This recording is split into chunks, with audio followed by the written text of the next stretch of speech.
Hello everyone, and welcome back to my show. I'm Dr. Lott from Acupuncture is My Life.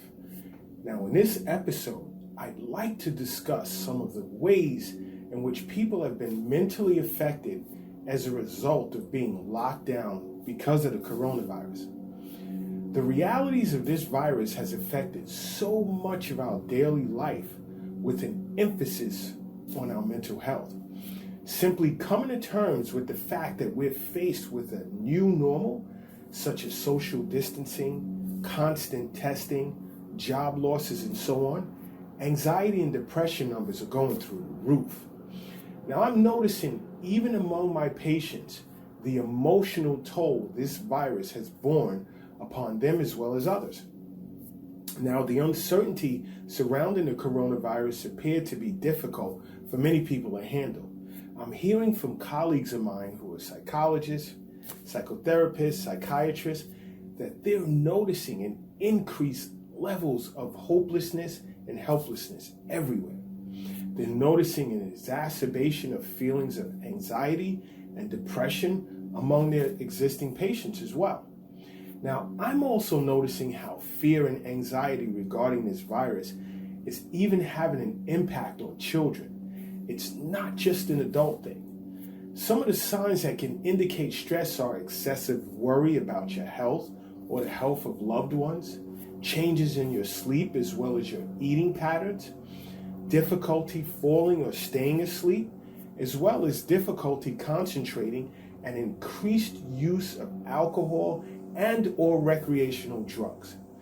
I'm noticing an increase in calls from prospective patients who are older with chronic diseases, parents of children and teens, even doctors and nurses serving as first responders, as well as individuals with existing mental conditions asking if acupuncture can help with depression and anxiety disorders. As I tell them, I'll tell you, acupuncture is awesome in helping with individuals with these types of disorders and more. So peruse my channel and view episodes on different mental health issues that acupuncture treats. Now, for those that are unaware, mental health issues can present with physical complaints such as stomachache, headaches, hypochondrial discomfort, chest discomfort, and more. In this extremely trying time, it's best to focus on eating healthy meals, getting plenty of sleep, as well as meditating. And if you can, see an acupuncturist. Taking care of yourself physically as well as spiritually is of extreme importance. You have to try hard to avoid turning to alcohol and or recreational drugs to deal with the anxiety and depression as a result of feeling locked in. I've been asked a lot as to how does an acupuncturist diagnose and treat various mental disorders, especially anxiety and depression as a result of someone being so-called quarantined for an extended period of time. I would inform individuals that emotional disorders in Chinese medicine is generally called Yu syndrome. Now, Yu syndrome basically represents disorders of constraint, which is usually caused by emotional frustration. This particular syndrome basically refers to a set of psychological presentations such as depression, anxiety, irritability, or moodiness, which is usually caused by qi stagnation that is related to emotional stress. A person can be diagnosed with early stage Yu syndrome or later stage Yu syndrome. The early stage is tied to frustration and anger as causing liver qi stagnation, which in Chinese medicine is viewed as an excess condition because it can lead to blood stasis, phlegm damp accumulation, and retention of fluid.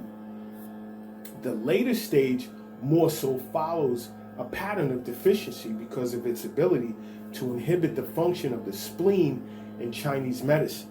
Now, in Chinese medicine, when the function of the spleen is impaired, sufficient qi and blood cannot be generated, which could negatively impact other organs, especially the heart and kidneys.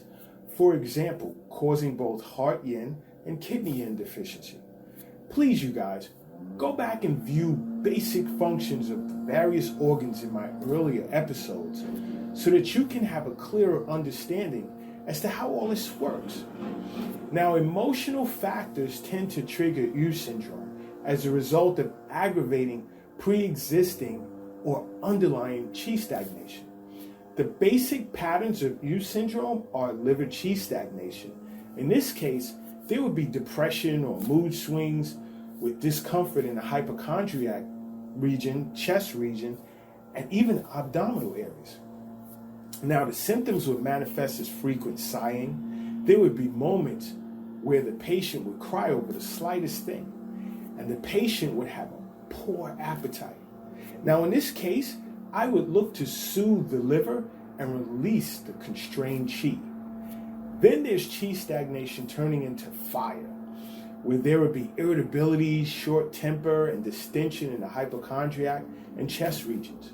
The symptoms would manifest as headache, ringing in the ears, red face and eyes, with a bitter taste in the mouth. Now, upset stomach, acid reflux, and constipation would accompany these other symptoms as well. Now, in this case, I would look to clear and drain liver fire and release the constrained qi and harmonize the stomach. Then there's obstruction of phlegm qi complex, where there's discomfort in the throat, with symptoms manifesting as suffocating sensation in the chest, with discomfort in the hypochondriac and chest areas as well. Now, in this case, I would look to resolve phlegm in order to regulate the movement of qi and release the constrained qi. Then there's heart deficiency and liver constraint. In this situation, it's seen as a restless organ disorder, where there's depression, crying spells with symptoms manifesting as disorientation and restlessness. In this case, I would look to nourish the heart and calm the spirit.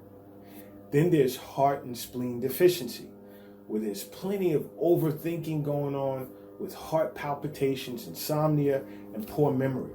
Symptoms would manifest as pale complexion with dizziness, fatigue, and poor appetite. In this case, I would look to benefit the qi and replenish the blood, nourish the heart, and calm the spirit. Then there's lack of communication between the heart and kidney, where there's irritability, dizziness, ringing in the ears, heart palpitation, and even insomnia. Symptoms would manifest in this case as lower back pain and knee pain. In this case, I would look to nourish the yin and clear heat, sedate the heart, and calm the spirit. Now, there you have it. This is my approach to diagnosing and treating some of the basic patterns of disorders pertaining to mental health as an acupuncturist. Now, don't forget to subscribe to my show. And until next time, acupuncture is my life. What's yours?